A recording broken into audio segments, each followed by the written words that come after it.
সালামু আলাইকুম। আমার ক্যাপশনটা দেখে হয়তো আপনারা বুঝতে পারছেন এটা আমি কি লিখলাম। আমার জীবনের একটা স্বপ্ন পূরণ করলাম। আসলেই ঠিক আমার জীবনের একটা স্বপ্ন পূরণ করলাম।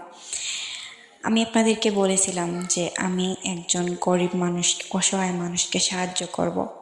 আলহামদুলিল্লাহ আমার সেই স্বপ্নটা আমি পূরণ করতে পারছি। আপনারা আমার জন্য দোয়া করবেন। সবাই ভাববেন না যে আমি শো অফ করতেছি, আসলে শো অফ না।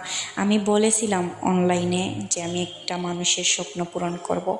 আমি ইনশাআল্লাহ সেটা করতে পারছি আলহামদুলিল্লাহ। আল্লাহর কাছে লাখো কোটি শুকরিয়া। আমার এই সামান্য বিজনেস থেকে আমি একটা মানুষকে সাহায্য করতে পারলাম। আমার জন্য দোয়া করবেন, এভাবে যেন আমি অনেক অনেক স্বপ্ন পূরণ করতে পারি। আমার মনে কিন্তু অনেক আশা, আমি মানুষকে সাহায্য করব। আপনারা আমার পাশে থাকবেন, দোয়া করবেন আমার জন্য। আসসালামু আলাইকুম। সবাই আসবেন। Thank you.